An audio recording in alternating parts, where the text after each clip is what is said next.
Hello dear students, आज हम लोग कक्षा 8वीं की मनोरमा पाठ्य पुस्तक से द्वितीय पाठ यानी कि पाठ 2 देखेंगे। पाठ 2 का नाम है छत्तीसगढ़ से लोकगीतानी यानी कि छत्तीसगढ़ के लोकगीत। अब आप लोगों के मन में सवाल उठ रहा होगा कि लोकगीत का मतलब क्या होता है। तो बच्चों देखो, लोकगीत का अर्थ होता है देखने के साथ साथ सुनना भी है आपको, ठीक है। लोकगीत का अर्थ होता है लोक के गीत। लोक के गीत यानी कि लोगों के गीत जो कि लोगों के द्वारा परंपरागत तौर पर गाए जाते हैं। अब परंपरागत तौर पर मतलब कि एक सिलसिला बन गया है उस गीत को गाने का, उस समुदाय के द्वारा उस गीत को गाने का सिलसिला बन गया है जो कि पीढ़ी दर पीढ़ी वहाँ गाया जा रहा है, मतलब उस समाज में गाया जा रहा है। तो ऐसे गीत क्या कहलाते हैं? लोकगीत, जो केवल एक व्यक्ति के द्वारा नहीं गाया जाता बल्कि पूरे समाज के द्वारा गाया जाता है। तो इसीलिए यहाँ पर क्या कहा गया है, छत्तीसगढ़ से लोकगीतानी यानी कि जो छत्तीसगढ़ के लोग हैं उनके द्वारा, वहाँ पे जो समुदाय रहता है उनके द्वारा गाए जाने वाले गीत क्या कहलाएंगे? छत्तीसगढ़ के लोकगीत कहलाएंगे। ठीक है बच्चों, इसको अंग्रेजी में हम फोक सॉन्ग भी कहते हैं। क्या सॉन्ग कहते हैं? फोल्क सॉन्ग, ठीक है। तो चलिए देखते हैं इस पार्ट में हमको क्या बताया गया है। जाहिर सी बात है छत्तीसगढ़ के लोकगीतों के बारे में ही बताया गया होगा। तो चलिए फटाफट से पढ़ते हैं। तो देखिए क्या लिखा है यहाँ पर, अस्माकं छत्तीसगढ़ राज्यस्य लोकभाषासु गीतानाम अविरल परंपरा अस्ति। अस्माकं का अर्थ होता है हमारे, लोकभाषासु यानी कि लोक भाषाओं में, गीतानाम यानी कि गीतों की, अविरल परंपरा अस्ति यानी कि अटूट परंपरा है। परंपरा यानी कि सिलसिला है जो कि सदियों से चली आ रही, पीढ़ी दर पीढ़ी चली आ रही है। तो इस लाइन का अर्थ होगा कि हमारे छत्तीसगढ़ राज्य में लोक भाषाओं में गीतों की अटूट परंपरा है। जो हमारा छत्तीसगढ़ राज्य है ना, यहाँ पर लोक भाषाओं में जो गीत हैं उनकी अविरल परंपरा है यानी कि अटूट परंपरा है। समझे बच्चों? आगे है अत्र लोकगीतेषु विविधता अस्ति। अत्र इसका अर्थ होता है यहाँ, लोकगीतेषु यानी कि लोकगीतों में, विविधता अस्ति यानी कि विविधता है। विविधता यानी कि अनेकता है, बहुत से प्रकार हैं, अलग अलग प्रकार हैं। तो इस लाइन का अर्थ क्या होगा कि यहाँ लोकगीतों में विविधता है यानी कि यहाँ पर लोकगीत जो है उनके अनेक प्रकार हैं, बहुत से प्रकार के लोकगीत हैं यहाँ पर। अस्मिन् राज्ये लोकगीतानि लोकभाषायाम् अवलंबितानि। क्या लिखा है यहाँ पर? अस्मिन् राज्ये लोकगीतानि लोकभाषायाम् अवलंबितानि। अस्मिन् का अर्थ क्या होता है?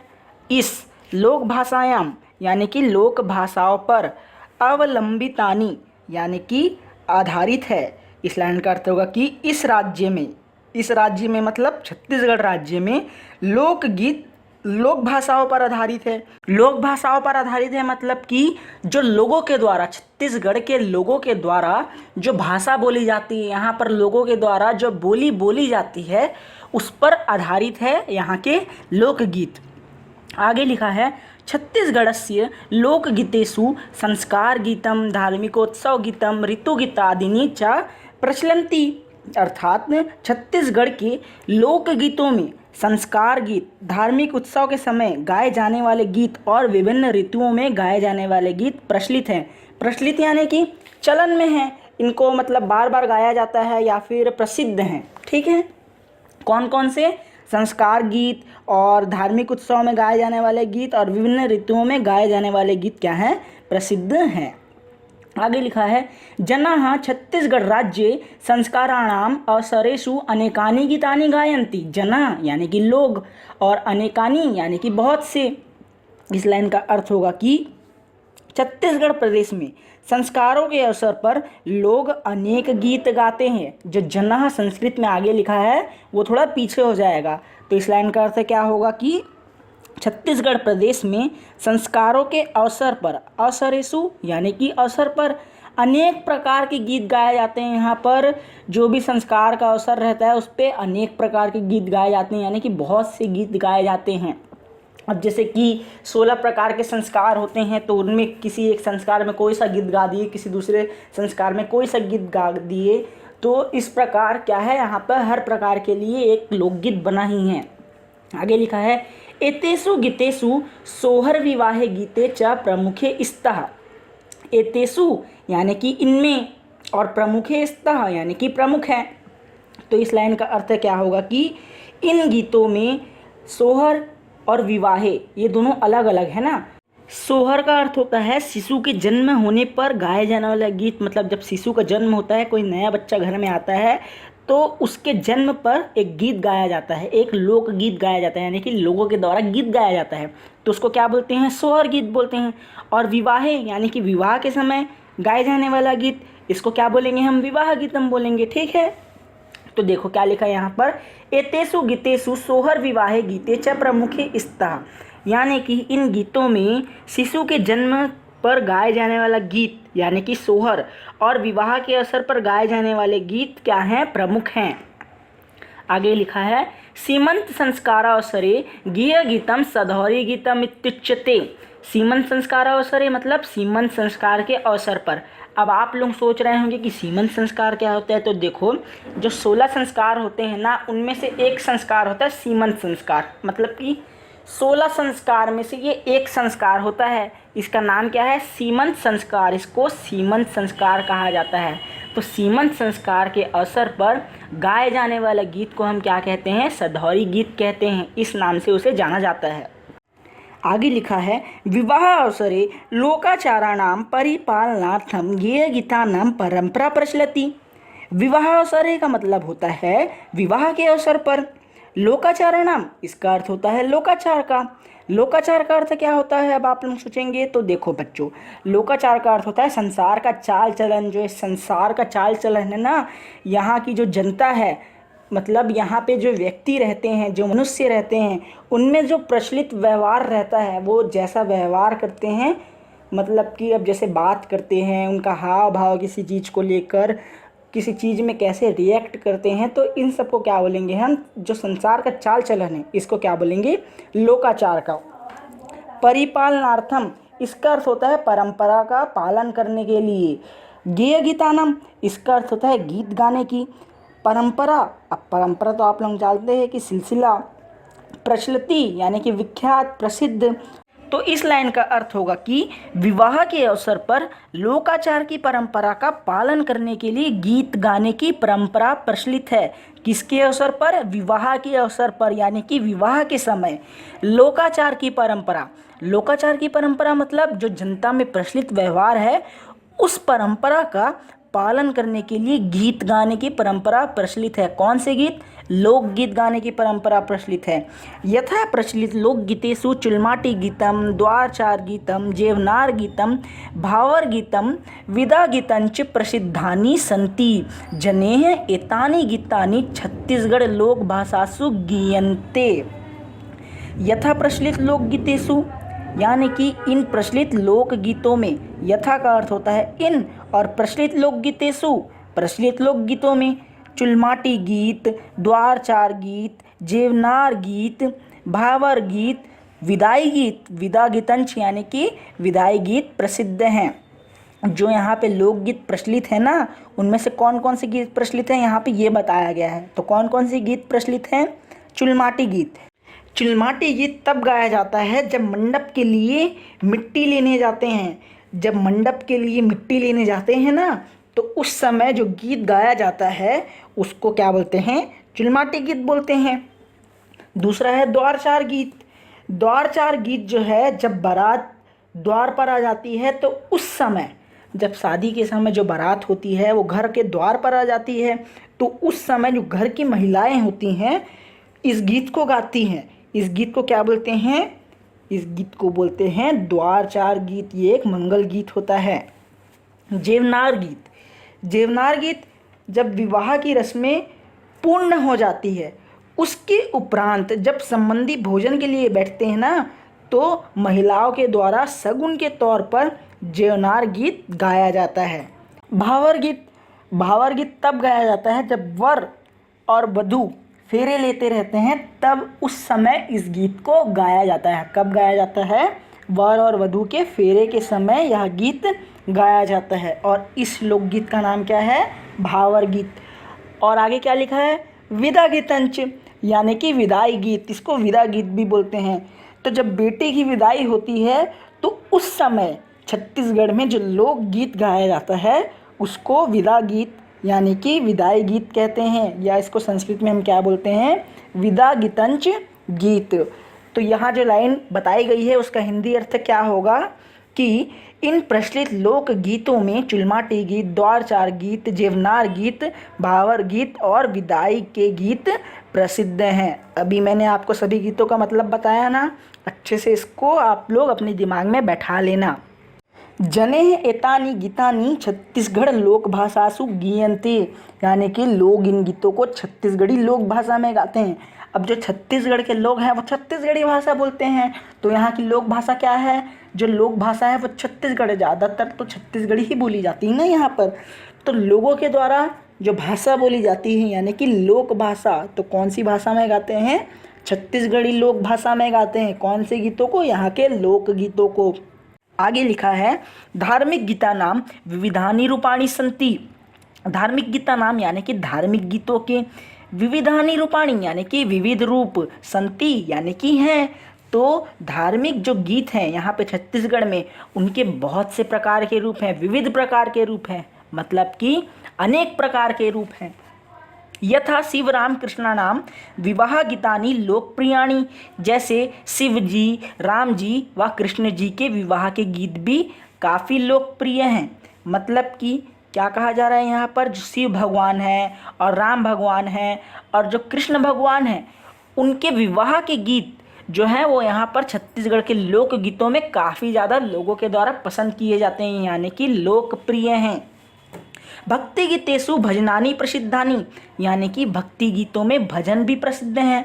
भजनानि का अर्थ होता है भजन, तो यहाँ पे जो भक्ति गीत हैं उनमें भजन भी प्रसिद्ध हैं। देव्याः जस सेवा गीतम प्रसिद्धम, यानी कि देवी के जस सेवा गीत भी प्रसिद्ध हैं। अब आप सब तो इन सब गीतों को बहुत ही अच्छी तरीके से जानते होंगे क्योंकि हम सब छत्तीसगढ़ के नागरिक हैं। ऋतु गीतेषु श्रावण भाद्रपद मासे भोजली गीतम, कार्तिक मासे शुक गीतम, गौरा गीतादीनि च लोकप्रियाणि, यानी कि ऋतु गीतों में श्रावण भाद्रपद मासे यानी कि सावन भादो माह में, सावन भादो के माह में यानी कि मास में भोजली गीत, भोजली गीतम का अर्थ होगा भोजली गीत। कार्तिक माह में सुआ गीत, सुआ गीत तो आप लोग जानते होंगे, लड़कियां लोग घर घर आके एक टोकरी में क्या करती है, मिट्ठू उसमें रखती है और सुआ गीत को गाती है और सुआ नृत्य भी करती हैं। गौरा गीतादिनी और गौरा गीत आदि लोकप्रिय हैं। फाल्गुन मासे च दंड नृत्यम फाग गीतादिनी च अतीव प्रसिद्धानि, फाल्गुन मास में यानी कि फाल्गुन माह में दंड नृत्य और फाग गीत, फाग गीत यानी कि होली के गीत अत्यंत ही प्रसिद्ध हैं यानी कि प्रचलित हैं। अस्मिन् राज्ये फुगड़ी इति लोक क्रीड़ा प्रसिद्धा, इस प्रदेश में फुगड़ी यह लोक खेल प्रसिद्ध है। क्रीड़ा का अर्थ होता है खेल। अब यहाँ पे कौन सा लोक खेल प्रचलित है, फुगड़ी, ये जो खेल है यहाँ पर प्रसिद्ध है। इमाम क्रीड़ा खेलन्त्यः बालिकाः फुगड़ी इति गीतम गायन्ति, इस खेल को खेलते हुए बालिकाएं फुगड़ी के गीत गाती हैं। अत्र प्रचलितम बास इति गीतम मूलतः गोपालकानां गीतमस्ति, अत्र यानी कि यहाँ, गोपालकानां यानी कि ग्वालों का ही। तो बच्चों इस लाइन का अर्थ होगा कि यहाँ का प्रचलित बास ऐसा गीत मूलतः ग्वालों का ही गीत है। यहाँ का प्रचलित यानी कि जो छत्तीसगढ़ राज्य है यहाँ के लोकगीत में एक गीत प्रचलित है, उसको बोलते हैं बास गीत, जो कि मूल रूप से ग्वालों का ही गीत है, जो ग्वालों के ही द्वारा गाया जाता है। जो लोकगीत है वो केवल मान लो आप कि वो ग्वालों के लिए ही बना हुआ हूँ। गौचारण संस्कृते अभिव्यक्ति एतेषां गीतानां माध्यमेन प्रतीयते, गौचारण संस्कृति यानी कि गाय की सेवा करने की संस्कृति, अभिव्यक्ति यानी कि प्रदर्शित करना, एतेषां यानी कि इन, गीतानाम यानी कि गीतों के, एतेषां गीतानाम यानी कि इन गीतों के, माध्यमेन यानी कि माध्यम से, प्रतीयते यानी कि पता चलता है। देखो मैंने आपको सभी शब्दों का अर्थ बता दिया, तो अब इस लाइन का अर्थ क्या होगा कि देखो सुनो, जो गाय चराने की जो संस्कृति का जो पता है वो इन गीतों के माध्यम से ही प्रदर्शित होता है।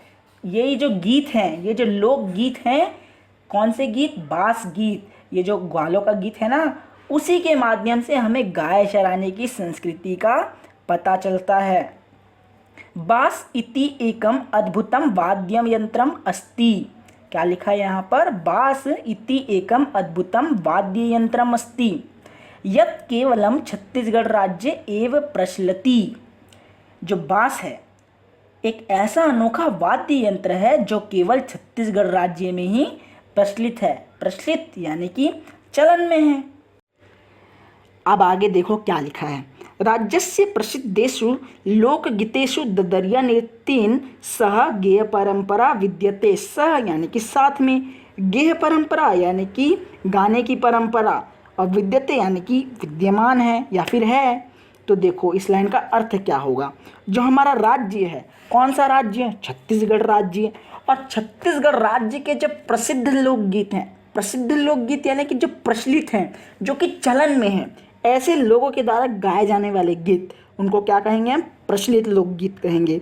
तो जो छत्तीसगढ़ राज्य के प्रसिद्ध लोकगीत है उनमें एक ददरिया लोकगीत भी होता है। तो ये जो लोकगीत है ना, उसके लिए एक परंपरा बनी हुई है कि उस गीत को गाते समय नृत्य किया जाता है।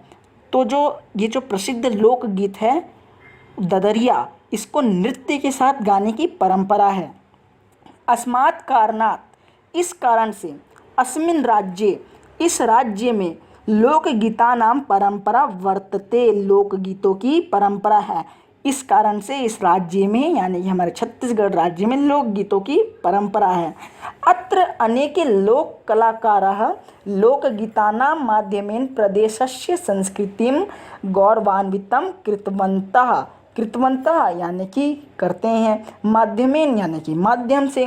तो इस लाइन का अर्थ होगा कि यहाँ अनेक लोक कलाकारों ने लोकगीतों के माध्यम से प्रदेश की संस्कृति को गौरवान्वित किया है। यहाँ मतलब कि छत्तीसगढ़ राज्य में जो लोक कलाकार है ना, उन्होंने लोकगीतों के माध्यम से, लोकगीतों के जरिए जो हमारे छत्तीसगढ़ प्रदेश की संस्कृति है उसको गौरवान्वित किया है, जो कि हमारे लिए बहुत गौरव की बात है। बहुत ही हमारे लिए किसकी बात है? गौरव की बात है।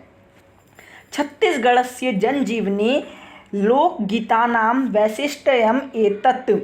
छत्तीसगढ़स्य जनजीवने यानी कि छत्तीसगढ़ के जनजीवन में, लोकगीतानां यानी कि लोकगीतों की, वैशिष्ट्यम यानी कि विशिष्टता है। तो इस लाइन का अर्थ क्या होगा कि छत्तीसगढ़ के जनजीवन में यहाँ के लोकगीतों की विशिष्टता है। एतत् यानी कि यहाँ के जनाः लोकगीतमाश्रित्य आनंदम् अनुभवन्ति, स्वकीयं जीवनम् उत्सवमयं सृजन्ति। इस लाइन का अर्थ है कि यहाँ पर लोग लोकगीतों का आश्रय लेकर आनंद का अनुभव करते हैं। यहाँ लिखा है ना, आनंदम अनुभवन्ति यानी कि आनंद का अनुभव करते हैं। स्वकीयम यानी कि स्वयं का। तो इस लाइन का अर्थ क्या होगा आगे कि और अपने जीवन को आनंदमय बनाते हैं, स्वयं के जीवन को उत्सवमय, आनंदमय बनाते हैं। तो बच्चों यहाँ पर आपका पाठ समाप्त होता है। अब हम चलते हैं अभ्यास प्रश्न यानी कि प्रश्न और अभ्यास की तरफ। तो चलिए, पहला प्रश्न है निम्नलिखित प्रश्नों के उत्तर दीजिए। तो जो नीचे प्रश्न दिए गए हैं उनके आपको उत्तर देना है। यदि आपने पाठ को अच्छे से समझा होगा तो बड़े ही आसानी से दे देंगे, नहीं तो हम तो बैठे ही हैं आपको बताने के लिए। तो चलिए देखते हैं इसका उत्तर क्या है। पहला का है कि छत्तीसगढ़ राज्य कानी कानी लोकगीतानि प्रचलितानि, यानी कि छत्तीसगढ़ राज्य में कौन कौन से लोकगीत प्रचलित हैं। तो इसका उत्तर क्या है? छत्तीसगढ़ राज्य संस्कार गीतम, धार्मिकोत्सव गीतम, ऋतुगीतादीनि च लोकगीतानि प्रचलितानि, यानी कि छत्तीसगढ़ राज्य के लोकगीतों में संस्कार गीत, धार्मिक उत्सव के गीत और ऋतु गीत आदि प्रचलित हैं। ख है सीमंत संस्कार अवसरे गेय गीतम की मुच्यते, यानी कि सीमंत संस्कार के अवसर पर गाए जाने वाले गीत को क्या कहते हैं? तो बच्चों, सीमंत संस्कार के समय गाए जाने वाले गीत को सधौरी गीत कहते हैं। इसका उत्तर आप संस्कृत में कैसे देंगे? तो ऐसे देंगे, सीमंत संस्कार अवसरे गेय गीतम सधौरी गीतम इत्युच्यते। ग है जनाः भोजली गीतम कस्मिन् मासे गायन्ति, यानी कि लोग भोजली गीत किस माह में गाते हैं? तो जना भोजली गीतम श्रावण भाद्रपद मासे गायंती, यानी कि लोग सावन और भादो माह में भोजली गीत गाते हैं। अगला है गोपाल का नाम गीतम की मस्ती। यहाँ पर पूछ रहा है कि ग्वालों का गीत कौन सा है।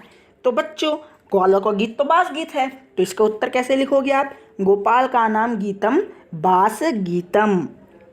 अब अगला है फाल्गुन मासस्य प्रसिद्ध गीतम लिखतु, यानी कि फागुन मास के प्रसिद्ध गीतों को लिखो। जो फागुन माह में प्रचलित गीत है उनके नाम लिखना है हमको।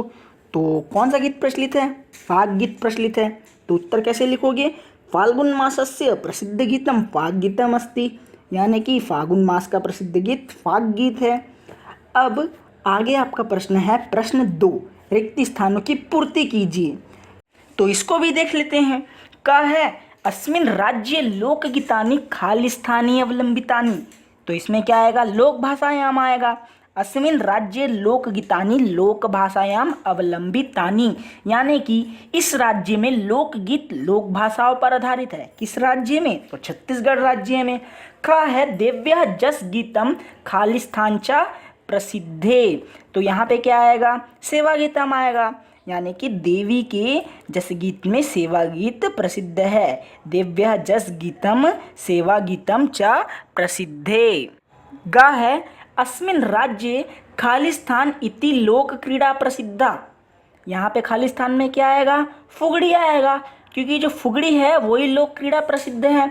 इस राज्य में फुगड़ी ऐसा लोक क्रीड़ा, यानी कि लोगों के द्वारा खेले जाने वाला खेल प्रसिद्ध है। घ है स्वकीयम जीवनम खालिस्थान सृजंतीति। तो यहाँ पे क्या आएगा? यहाँ पे आएगा उत्सवमयम। स्वकीयम जीवनम उत्सवमयम सृजंतीति, यानी कि अपने जीवन को आनंदमय बनाते हैं। उसी प्रकार अगला है छत्तीसगढ़स्य जनजीवनम खालिस्थान वैशिष्ट्यम। तो यहाँ पे क्या आएगा? यहाँ पे आएगा लोकगीतानाम। छत्तीसगढ़स्य जनजीवनम लोकगीतानाम वैशिष्ट्यम, यानी कि छत्तीसगढ़ के जनजीवन में यहाँ के लोकगीतों की विशिष्टता है। तो अब हम चलते हैं अगले प्रश्न की ओर। अगला प्रश्न है उचित संबंध जोड़िए। तो फटाफट से इसको भी कर लेते हैं। का है सधौरी गीतम। तो सधौरी गीत कब गाया जाता है? सीमंत संस्कार के अवसर पर गाया जाता है। तो इसको किससे जोड़ोगे आप लोग? सीमंत संस्कार से जोड़ोगे। खा है भावर गीतम। भावर गीतम कब गाया जाता है? कब गाया जाता है पढ़ा था हमने? तो विवाह संस्कार के अवसर पर गाया जाता है। तो इसको किससे जोड़ोगे? विवाह संस्कार से जोड़ोगे। अब आता है सुक गीतम। अब यहाँ पे आपको बताना है कि सुक गीत कब गाया जाता है। सुक गीत यानी कि सुआ गीत, तो ये तो कार्तिक माह में गाया जाता है भाई। तो इसको किससे जोड़ोगे आप लोग? कार्तिक मासे से जोड़ोगे। घ है फाग गीतम। फाग गीतम तो फागुन मास के समय गाया जाता है। तो इसको किससे जोड़ोगे? फाल्गुन मासे से जोड़ोगे। अवड़ा है फुगड़ी गीतम। अब फुगड़ी गीतम कब गाया जाता है? ये तो क्रीड़ा के समय गाया जाता है। तो इसको आप लोग जोड़ोगे क्रीड़ा समय से। ठीक है बच्चों। अब चौथा है संस्कृत में अनुवाद कीजिए। तो ये जो आपको यहाँ पे हिंदी में आपको वाक्य दिए गए हैं उनका आपको संस्कृत में अनुवाद करना है। तो फटाफट कर लेते हैं। अगर आपने पाठ को अच्छे से समझा होगा तो अरे बहुत आसानी से कर लोगे आप लोग। का है छत्तीसगढ़ में लोकगीतों में विविधता है। तो इसका अनुवाद क्या होगा? क्या होगा? छत्तीसगढ़े लोकगीतेषु विविधता अस्ति। खा है लोकगीतों को छत्तीसगढ़ी में गाते हैं। इसका भी अनुवाद कर लेते हैं। लोकगीतानि छत्तीसगढ़ी भाषायाम गायन्ति। ग है धार्मिक गीतों के विविध रूप हैं। तो इसका अनुवाद क्या होगा? धार्मिक गीता नाम विविधानि रूपाणि संति। चौथा है यानी कि घ है बास एक अद्भुत वाद्य यंत्र है। इसका अनुवाद क्या होगा? बास इति एक अद्भुतम वाद्य यंत्रम अस्ति। देखो अगर आप लोग पाठ को बहुत अच्छे से पढ़ लोगे ना, एक बार भी रीडिंग कर लोगे ना, तो आपको पता चल जाएगा कि इसका संस्कृत अनुवाद पुस्तक में कहाँ दिया है। अबड़ा है पंडवानी को नृत्य के साथ गाने की परंपरा है। तो इसका अनुवाद क्या होगा? पंडवानी नृत्येन सह गेय परंपरा विद्यते। अब प्रश्न 5 है संधि विच्छेद करते हुए नाम लिखिए। यहाँ पे जो शब्द दिए गए हैं उनके हमको क्या करना है? संधि विच्छेद करना है। और वहाँ पे कौन सी संधि लिखी है इसका नाम भी लिखना है। का है धार्मिक उत्सव। तो इसका संधि विच्छेद होगा धार्मिक धन उत्सवा, यहाँ पे कौन सी संधि यूज हुई है, गुण स्वर संधि, यानी कि गुण स्वर संधि का यहाँ पे इस्तेमाल हुआ है, उपयोग हुआ है। ख है इत्युच्यते, इत्युच्यते का क्या होगा संधि विच्छेद, इति धन उच्यते, यह है यण संधि। अब गा है विवाह अवसरे, इसका संधि विच्छेद होगा विवाह धन अवसरे, तो इसका कौन सी संधि लगी है इसमें, इसमें लगी है दीर्घ स्वर संधि। अगला है गीतम अस्ति, इसमें क्या होगा, गीतम धन अस्ति, यहाँ व्यंजन संधि लगी है। ण है ऋतु गीतंच, इसमें क्या होगा देखो, ऋतु गीतम धनचा, ये भी व्यंजन संधि है। अब आगे दिया है इस पाठ में प्रयुक्त ग धातु का रूप लटलाकार में लिखिए, मतलब जो ग धातु है उसका रूप लिखना है हमको लटलाकार में और तीनों वचन में लिखना है। ठीक है, तो चलो लिखते हैं। तो देखो पहले आप विभक्ति लिखेंगे, प्रथम पुरुष, मध्यम पुरुष, उत्तम पुरुष, उसके बाद एक वचन, द्विवचन, बहुवचन एक साइड लिख लेंगे और एक तरफ विभक्ति लिख लेंगे। तो देखते हैं विभक्ति में हम देखते हैं प्रथमा पुरुष, प्रथम पुरुष, तो एक वचन में देखते हैं गायती, द्विवचन में गायतः, बहुवचन में गायन्ती, गायती गायतः गायन्ती। मध्यम पुरुष में देखते हैं एक वचन में गायसी, द्विवचन में गायथा और बहुवचन में गायत, क्या हो जाएगा गायसी गायथा गायत। उत्तम पुरुष में देख लेते हैं एक वचन में गायामी, द्विवचन में गायावह, बहुवचन में गायामः, क्या हो जाएगा गायामी गायावह गायामः। अब सातवां है इस पाठ में आए हुए इकारांत शब्द संस्कृति शब्द का रूप सभी विभक्तियों में लिखिए। तो इस पाठ में इकारांत जो संस्कृति एक शब्द आया है, इकारांत शब्द है वो, तो उसका हमको सभी विभक्ति में लिखना है। क्या लिखना है, रूप लिखना है। तो चलो लिख लेते हैं। विभक्ति आप लोग लिख लेंगे, पहले एक साइड 4 कॉलम बनाएंगे, विभक्ति, एक वचन, द्विवचन, बहुवचन। विभक्ति में लिखेंगे प्रथमा, द्वितीय, तृतीया, चतुर्थी, पंचमी, षष्ठी, सप्तमी और आखिरी में संबोधन। तो फटाफट हम लोग एक वचन, द्विवचन, बहुवचन देखते जाते हैं। ठीक है, एक वचन में संस्कृति, ये प्रथमा विभक्ति बता रहा हूँ मैं, संस्कृति, संस्कृति, संस्कृतिया, द्वितीय विभक्ति, संस्कृतिम, संस्कृति, संस्कृतिम, तृतीय विभक्ति, संस्कृत्या, संस्कृतिभ्याम, संस्कृतिभिः, चतुर्थी विभक्ति, संस्कृते, संस्कृतिभ्याम, संस्कृतिभ्यः, पंचमी विभक्ति, संस्कृतेः, संस्कृतिभ्याम, संस्कृतिभ्यः, षष्ठी विभक्ति, संस्कृतेः, संस्कृत्योः, संस्कृति नाम, सप्तमी विभक्ति, संस्कृतौ, संस्कृत्योः, संस्कृतिषु, संबोधन, हे संस्कृते, हे संस्कृति, हे संस्कृत्यः। तो बच्चों यहाँ पर आपका यह पाठ छत्तीसगढ़स्य लोकगीतानि यानी कि छत्तीसगढ़ के लोकगीत समाप्त होता है। मैं आशा करता हूँ कि आप सभी ने पूरा वीडियो देखा होगा और आपको बहुत आनंद आया होगा। अब हम मिलेंगे अगले वीडियो में अगले पाठ के साथ।